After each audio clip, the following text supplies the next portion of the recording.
Hello बच्चों, आप सबका स्वागत है अपना आज यहाँ क्लासेस में।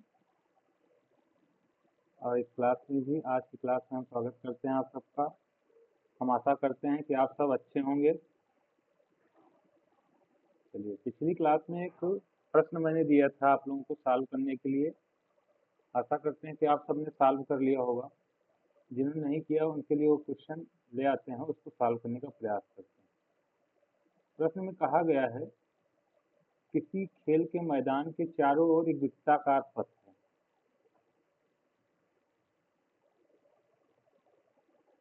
खेल के मैदान के चारों तरफ एक वृत्ताकार पथ है। ड्राइंग थोड़ी कम अच्छी है मेरी। वृत्ताकार मतलब केंद्र से, वृत्ताकार है इसका मतलब केंद्र से दूरी क्या है, समान है। केंद्र से दूरी क्या है, समान है। इस मैदान का एक चक्कर लगाने में सोनिया को 18 मिनट लगते हैं। सोनिया नाम की एक लड़की है।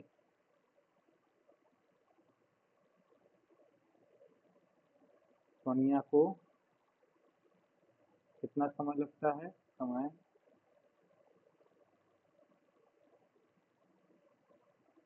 लगता है, लिखेंगे इसको।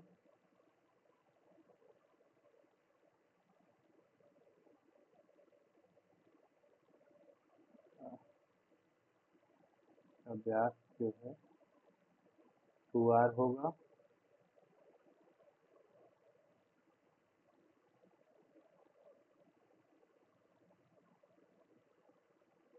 ठीक है, तो सोनिया को जो समय लगता है कितना लगता है, दिया हुआ है 18 मिनट लगता है। जबकि इसी मैदान का चक्कर लगाने में रवि को 12 मिनट लगते हैं।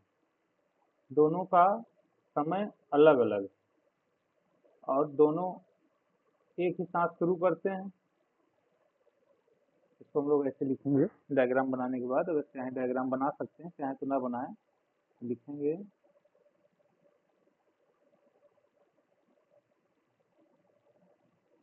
सोनिया को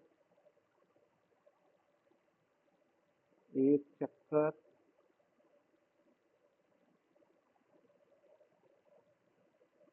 लगाने में लगा समय कितना है, 18 मिनट। और रवि को कितना लगता है, 12 मिनट। रवि है सही प्रोनाउंसिएशन इसका। रवि को एक चक्कर लगाने में लगा समय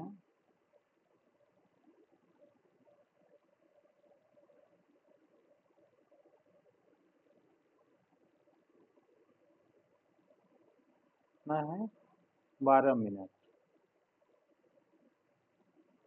अब पूछ रहा है कि मान लीजिए वो दोनों एक ही साथ और एक ही स्थान पर चलना प्रारंभ करके एक ही दिशा में चलते हैं।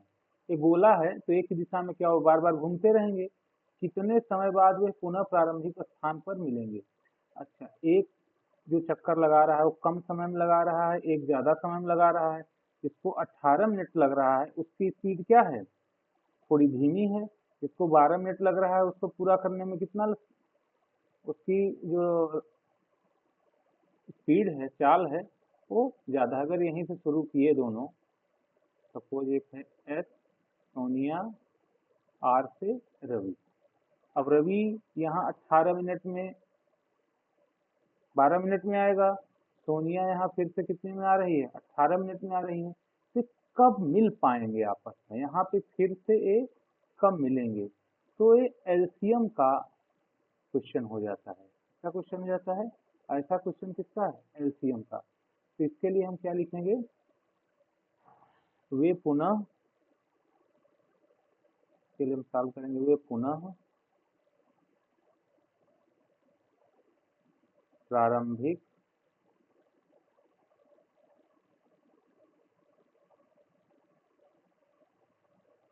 स्थान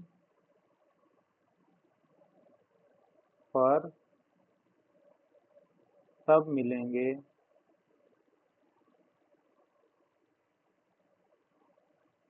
जब वे दोनों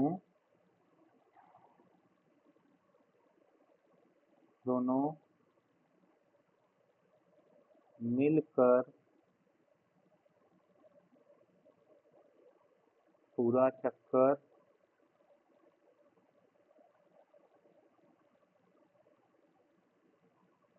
लगाएंगे जो 18 और 12 का एलसीएम होगा। एलसीएम को हम लोग हिंदी में बोलते हैं लघुत्तम समापवर्त। क्या बोलते हैं? एलसीएम की हिंदी क्या होती है? Least common multiple.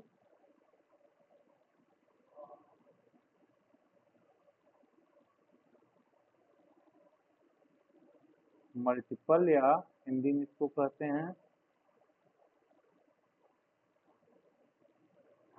लघुत्तम समापवर्त। समापवर्त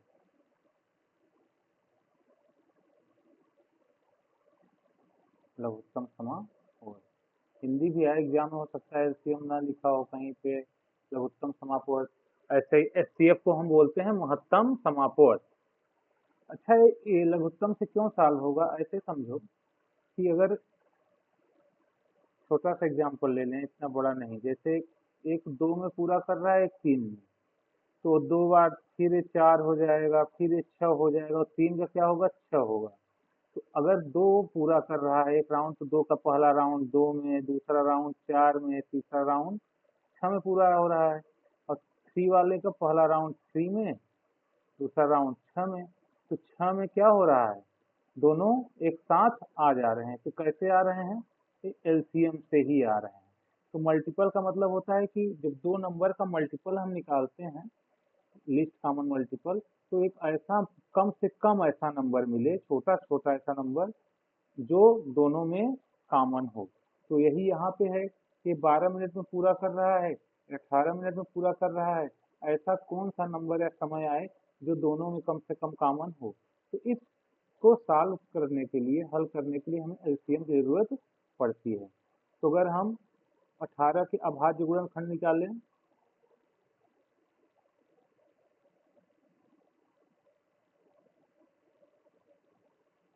गुणनखंड, तो 18 को हम क्या लिख सकते हैं? 2 गुणते 3 गुणते 3। इसका मतलब इसको लिख सकते हैं 2 गुणते 3 की घाते 2। और 12 का ही ऐसे निकाल सकते हैं गुणनखंड। 12 के अभाज्य गुणनखंड, 4 तिहाई 12 जानते हैं हम लोग, 2 दूना 4, 3 12। इसको 2 की घाते 2 और 3। अब इनका अगर हम एलसीएम निकालें, तो किसका किसका एलसीएम निकालना है? 18 और 12 का। तो देखिए, यहाँ 2 है और यहाँ 3 है, यहाँ पे भी 2 है, यहाँ पे भी 3 है। तो अभाज्य जो संख्याएं हैं 2 और 3 दोनों में है, उभयनिष्ठ है, तो आ जाएंगे। अब इसमें हाईएस्ट ऑर्डर क्या है? यहाँ पे 2 का ऑर्डर 2 है, यहाँ पे 3 का ऑर्डर 2 है। तो यही होगा इसका एलसीएम। तो क्या हो जाएगा? 4 इंटू 9 क्या आ गया? 36। इसका मतलब क्या हुआ कि 36 मिनट बाद दोनों पुनः प्रारंभिक स्थान पर मिलेंगे। तो क्या हो गया? इसको उत्तर में लिखेंगे, सोनिया और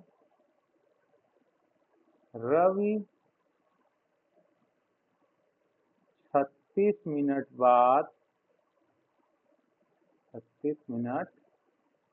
बाद पुनः प्रारंभिक स्थान पर मिलेंगे। प्रारंभिक स्थान पर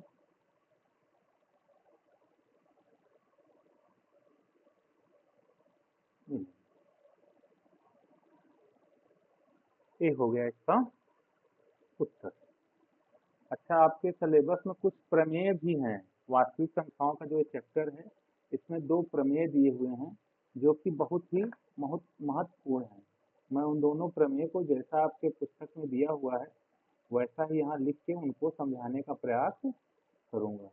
तो पहला जो प्रमेय दिया हुआ है, वो वही प्रमेय है जो कि हम लोग कहते हैं कि भाज्य संख्याएँ जितनी भी होती हैं, वो अभाज्य संख्याओं का गुणनफल होती है। तो प्रमेय इसको आपको पुस्तक में दिखाया गया है, वही हम यहाँ पे ला के रख रहे हैं।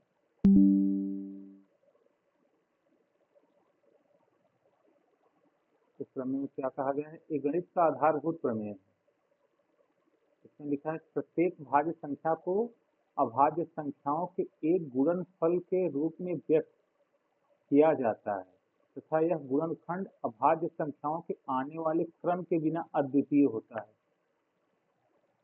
क्रम कुछ भी हो, अद्वितीय का मतलब कि वैसा दूसरा न होना। जैसे अगर हमने क्या ले लिया, हमने ले लिया 70, तो 70 का गुणनखंड क्या होगा? 2 गुणते 5 गुणते 7। अगर हम ये इसका अद्वितीय है, मतलब इसके सिवाय कोई और इसका गुणनखंड नहीं हो सकता, 70 का कोई और गुणनखंड नहीं हो सकता। इन्हीं संख्याओं से तीनों जो हैं, जो अभाज्य संख्या हैं, ये तीनों अभाज्य संख्याएं हैं, इन्हीं के गुणनफल से ही 70 मिलेगा। क्रम कुछ भी हो, इसका क्रम हम ऐसे भी लिख सकते हैं 7 5 2, या लिख सकते हैं 5 7 2। तो यही मैंने लिखा ना, आने वाले क्रम के बिना। तो क्रम कुछ भी हो, लेकिन गुणनखंड क्या होगा? अद्वितीय होगा। ये बहुत ही इम्पोर्टेंट प्रमेय है। इसका आगे चल के हम बहुत सारे इसके प्रश्न करेंगे, एग्जाम्पलर के दिए हुए क्वेश्चन को सॉल्व करेंगे, तो वहां पे इसका प्रयोग होगा। मेरे ख्याल से समझ में आ गया होगा कि अद्वितीय होने का मतलब कि दूसरा न हो, अद्वितीय मतलब जिसका दूसरा कोई संभव न हो। यही प्रमेय बताता है कि प्रत्येक भाज्य संख्या को अभाज्य संख्याओं के एक गुणनफल के रूप में व्यक्त किया जा सकता है तथा वह गुणनखंड अभाज्य गुणनखंडों के आने वाले क्रम के बिना अद्वितीय होगा।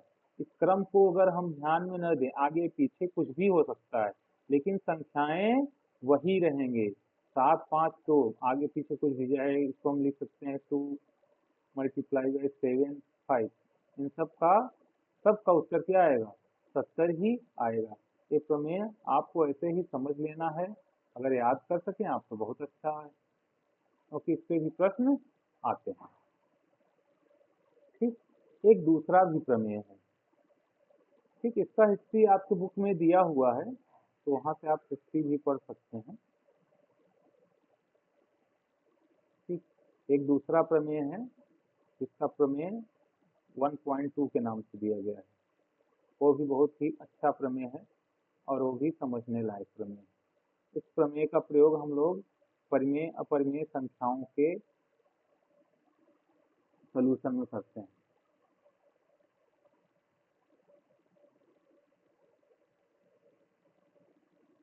अभी तो आपको प्रमेय बहुत सरल लग रहे हैं, इसका प्रयोग जब किया जाएगा तब हमें पता चलेगा कि अच्छा, इस प्रमेय का अर्थ कितना ऐसा है। ठीक, जैसे इसमें लिखा है कि मान लीजिए कि p एक अभाज्य संख्या है। अभाज्य संख्या मतलब प्राइम नंबर। यदि p a स्क्वायर को विभाजित करती है तो p a को भी विभाजित करेगी। उदाहरण के तौर पर अगर आप समझना चाहें, मैं वो उदाहरण नहीं ले रहा हूँ जो बुक में दिया हुआ है, आप ऐसे समझिए कि p a अभाज्य संख्या है। जैसे कि आप p 5 है, अब 5 क्या है? 10 के स्क्वायर को विभाजित करती है। आप चेक कर सकते हैं, 10 का स्क्वायर क्या होगा? 100 होगा। 100 को विभाजित करती है। अगर 100 को विभाजित कर रही है तो p जो है 10 को भी विभाजित करेगी। यही ये समझा रहा है। ये कहना का मतलब है कि कोई अगर अभाज्य संख्या किसी संख्या के वर्ग को विभाजित करती है तो वो संख्या उसके वर्गमूल को भी विभाजित करेगी। ठीक, यही है इससे कहने का मतलब। कहने का क्या मतलब है कि अगर p जो है ए स्क्वायर को विभाजित कर सकती है तो p a को भी विभाजित करेगी, लेकिन ध्यान में क्या रहे, ए एक धनात्मक पूर्णांक, ए क्या है, धनात्मक पूर्णांक। क्योंकि हम लोग जानते हैं अगर -2 लिखा है, इसका स्क्वायर करेंगे तो भी 4 आएगा, और 2 का स्क्वायर करेंगे तो भी 4 आएगा। इसके कहने का मतलब ये है कि जो संख्या का स्क्वायर दिया है वो किसका स्क्वायर है, एक धनात्मक पूर्णांक का स्क्वायर है।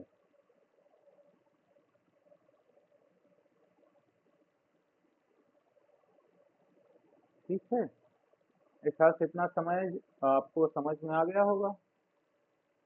तो आज की क्लास के लिए इतना ही करते हैं, और अगली क्लास में हम जो है परिमेय संख्याओं का प्रूफ करेंगे इन दोनों प्रमेय की मदद से। दोनों प्रमेय बहुत जरूरी हैं, और इसमें एक यूक्लिड की थ्योरम है, एचसीएफ निकालने के लिए उसका प्रयोग किया जाता है, उसको भी हम देखेंगे, और आप हम लोग उसको डिस्कस करेंगे और सीखेंगे। आशा करते हैं आप सबको समझ में आया होगा। आप चैनल को सब्सक्राइब कर लीजिए, वीडियो अच्छा लगे तो लाइक करिए और कमेंट जरूर करिए। थैंक यू बच्चों।